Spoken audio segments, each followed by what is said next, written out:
आता ही आपण लहान मुलाची पेटी शिकणार आहोत। ही मी दाखवली होती, ही अगदी तान्ह्या बाळाची होती, म्हणजे अक्षरशः वीतभर रुंदी आणि वीतभर आणि 3 बोटं वरती उंची। हे म्हणजे अगदी 10-12 दिवसाच्या पोराला होईल, पण प्रत्येकाने आपले जे बाळाचा साईज आहे ते बघूनच करावं। आज मी तुम्हाला जरा 3-4 महिन्याच्या बाळासाठी शिकवते, थोडंसं मोठा साईज घेते। त्याच्यासाठी काय केलेलं आहे, 12 इंच घडीवरती हे 12 इंच आहे आणि हे पण 12 इंच। ही घडीवरती 12 इंच आहे, म्हणजे लांबी कापडाची 24 इंच आणि उंची घेतलेली 12 इंच, अशी 2 कापडं घेतली। हे बाहेरचं कापड आणि हे अस्तरचं। एकदा परत दाखवून देते तुम्हाला। हे 12 इंच इथे आणि हे 12 इंच उंची, अशी 2 कापडं घेतली। लक्षात घ्यायचं की आतनं जे कापड आपण वापरणार आहोत ते नेहमी फिक्या रंगाचं घ्यायचं, म्हणजे एखादा किडा बिडा काही असेल, बारीक सजीव असलं, काही एखादं असलं तर पटकन दिसतं। लहान मुलांचे कपडे नेहमी फिकेच शिवायचे। आणि हे वरचं हे दर्शनी कापड। तर आता हे करायचं कसं की आधी अस्तर उघडून घ्यायचं, त्याच्यावरती हे कापड उलट ठेवायचं, म्हणजे प्रिंट आतल्या साईडला। हे असं केल्यानंतर घडी घालून घ्यायची एक, आणि मग परत एकदा घडी। हे असं झालं की इथे तुमचे सुटे पदर येतात हे, आणि इथे येतो बंद बाजू। तर इथे गळ्याचा आकार द्यायचा, इथे खांदा आणि इथे बगल, झालं एवढंच।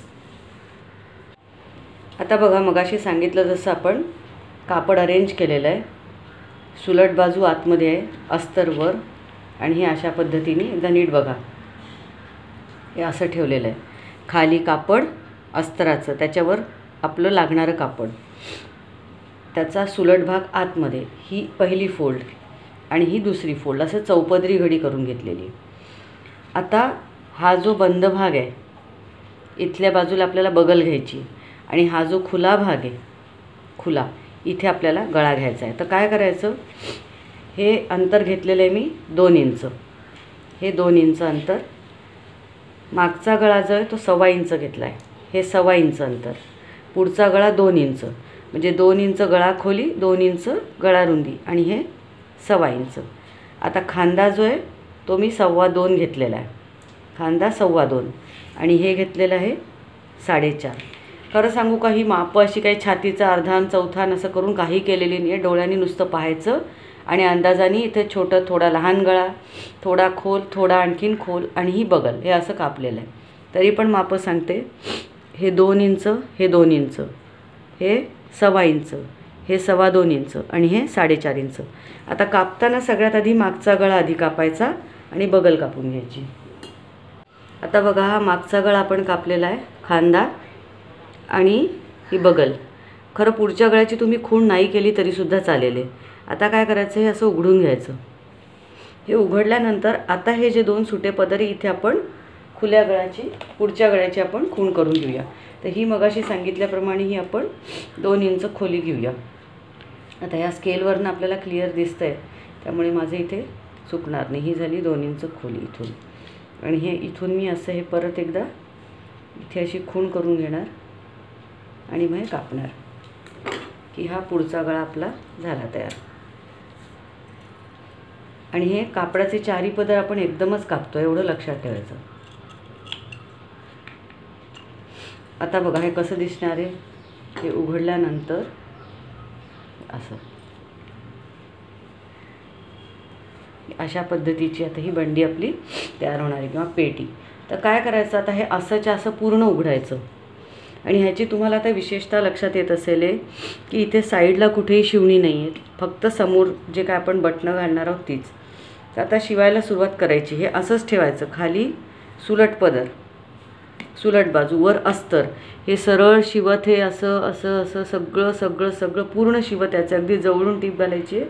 आणि इकडे या भागामध्ये जवळपास तुम्ही एक 4 इंचाची बाजू सोडून द्या, 4 ते 5 इंच इथे शिवू नका, आणि मग पूर्ण उलटवायचं, आणि उलटवल्यानंतर परत एकदा प्रेस मशीन मारायची। तर हे साधारण इथे एवढं शिवू नका, तुम्हाला वाटल्यास इथे सोडायची असेल थोडी शिवून तर इथे सोडा, तुमच्या सोयीने। कुठला तरी एका बाजूला प्लेन भागात 4-5 इंच सोडायचे, आणि बाकी सगळं असं जॉईन करायचं। तर हलू नये म्हणून काय करायचं, सगळीकडे ह्या टाचण्या लावून घ्यायच्या अशा, इथे गळ्याचा आकार वगैरे असा व्यवस्थित येईल। हे बघा, आता हे सगळीकडनं आपण हे शिवलेलं आहे पूर्ण, अगदी हे जसजसा आकार आहे. आता काय करायचं, जिथे जिथे गोलाई आहे तिथे तिथे आपल्याला कट्स द्यायचे आहेत, म्हणजे आपल्याला उलटवायला हे सगळं सोपं जाणार आहे. आणि इकडच्या भागावरती मी इथे एवढा भाग शिवलेला नाही आहे, म्हणजे मला इकडनं उलटवता येईल. आता हे असे बघा इथे कट्स द्यायचे, अगदी शिवणीच्या जवळ द्यायचे, पण लक्षात ठेवायचं की शिवण कापल्याने गेली पाहिजे. आणि हे जे सरळ भाग आहे तिथेसुद्धा असं हे थोडं थोडं आपल्याला कापायचं आहे. ह्या इथे कापलं, इथे इथे, म्हणजे जिथे जिथे आपल्याला टोकं आहेत तिथेसुद्धा हे असं उडवून द्यायचं. आणि आता इकडच्या बाजूने आपल्याला संपूर्ण हे बाहेर मी सुलटं करणार ह्याला, आणि नंतर पेन्सिल घालून ही जी टोकं असतात ती अशी छान काढून घ्यायची. आता बघा ही टोकं जी असतात ही व्यवस्थित आपण पेन्सिल घालून, पेन्सिल किंवा एखादं टोकेरी वस्तू असेल तुमच्याकडे त्याच्याने ही सगळी अशी टोकं व्यवस्थित बाहेर काढून घ्यायची. आणि त्याच्यानंतर हे असं दिसेल. हे असं दिसल्यानंतर आपल्याला सगळीकडनं प्रेस मशीन मारायची. आता हे असं करायचं आणि हे असं उठवू नये म्हणून हे असं धरायचं आणि पूर्ण प्रेस मशीन मारायची. आणि शेवटी जेव्हा तुम्ही तुमच्या हे इकडचं हे जे ओपन एंड इथे याल त्यावेळीसुद्धा त्याला हे असं आतमध्ये वळवून अशी पूर्ण अशी प्रेस मशीन मारून हे सगळीकडनं बंद करायचं. हे बंद झालं की इथे आपल्याला काजा बटणं करायची. तर ती काजा बटणं कशी करायची ते पण मी तुम्हाला शिकवते. ह्याच्यातच एक दुसरा प्रकार असा आहे, तो मी आत्ता ह्याच्यात दाखवला नाही आहे, पण तुम्हाला इच्छा असली तर तुम्ही करू शकता, की फ्रंट आणि बॅक बंदच ठेवायचा आणि इथे आणि इकडच्या बाजूला इथे प्रेस बटन्स लावायची. इथे उघडं ठेवायचं, इथे प्रेस बटन लावायची आणि इथे थोडं उघडं ठेवून इथे प्रेस बटन लावायची, म्हणजे पुढे आणि पाठीमागे पूर्ण बंद राहील. लक्षात घ्या, काहीही झालं तरी वेलक्रो वगैरे लावू नका, कारण वेलक्रो कधी जर छोट्या बाळाच्या अंगावरनं घासल्या गेला तर त्याच्या कातडीला त्रास होईल. अतिशय कोवळी त्वचा असते, त्यामुळे तुम्हाला ह्यालासुद्धा जर प्रेस बटन लावायची ते लावा, पण प्रेस बटन लावताना बाळाच्या अंगावर ठेवून असं दाबू नका. हे असं हातात घेऊन मग असं असं बटन लावा. बरेचदा काय होतं की बायकांच्या लक्षात राहत नाही आणि अंगावरच कपडा ठेवून ते अशा पद्धतीने प्रेस बटन दाबतात, त्यानेही बाळाला त्रास होतो खूप. आता हे बघा सगळीकडनं आपण ही प्रेस मशीन मारून झालेली आहे, अगदी सगळीकडनं. आणि नंतर मग मी हे खांदे पण जोडलेत. खांदे जोडल्यानंतर काय करायचं, ती डबल अशी शिवण असते ना, तीसुद्धा बाळांना बोचू नये म्हणून इथून आपण प्रेस मशीन मारली, म्हणजे बाहेरनं असं फिनिशिंग येतं.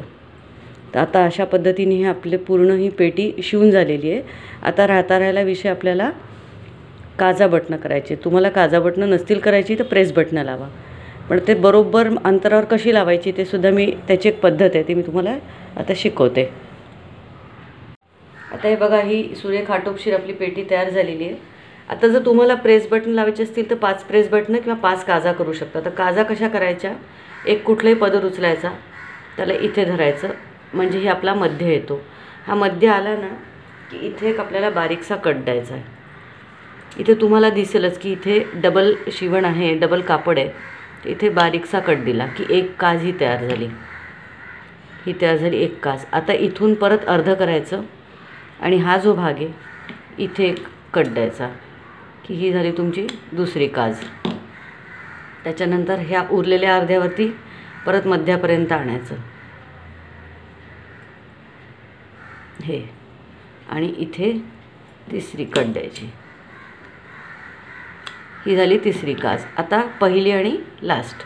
तर पहिल्यासाठी हे असं फोल्ड करायचं आणि इथे बारीकसा एक कट द्यायचा, ही झाली पहिली काज आणि ही इथली शेवटली काज.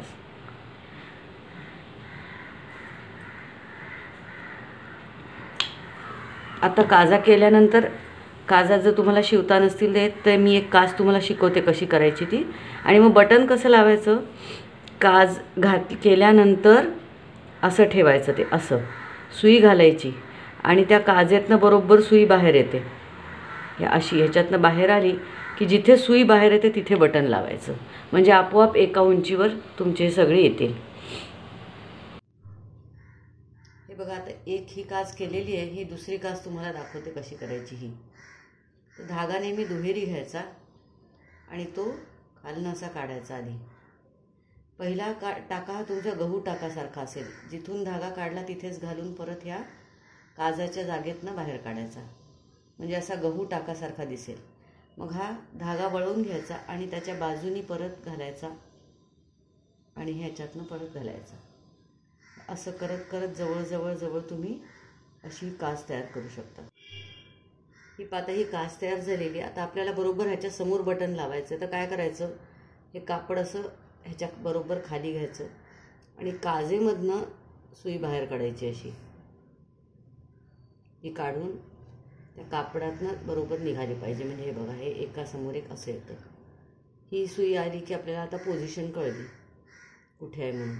आणि इथे आता हे बटन लावायचं. अशा पद्धतीने इथे बटन टाचायचं. म्हणजे पोझिशन चुकत नाही अजिबात. आणि अशा पद्धतीने तुमची काजा बटणं सगळी तुम्ही 5 काजा बटणं करून घ्या. काजा बटणं करताना लक्षात ठेवायचं, काज खूप मोठी नाही करायची, कारण बटन घालून घालून हळूहळू ती मोठी होते. पण चुकून समजा जर का तुमची काज करताना मोठी झाली तर मागच्या बाजूनी थोडंसं त्याला 2 टाके घालून इथे बंद करून टाकायचं. ठीक आहे, अशा पद्धतीने. आणि काज बटणं केल्याचा फायदा काय असतो की बटन तुटलं तर ते परत जोडता येतं. काज तशीच शाबूत राहते शेवटपर्यंत. नाही तर तुम्ही प्रेस बटन्स लावा. तर अशा पद्धतीने तुम्ही छान एक साधारणतः 4-5 महिन्याच्या बाळालाही 6 महिन्याच्या बाळापर्यंत होऊ शकेल अशी ही पेटी आहे. 12 इंच बाय 12 इंचाची आपण केलेली आहे. तर तुम्ही बघा तुमच्या बाळाची मापं कशी आहेत. कोणाला 11 बाय 11चा हवं असेल घडीवर, 10 बाय 10. आपल्या बाळांची मापं बघून त्या हिशोबाने तुम्ही घ्यायचं.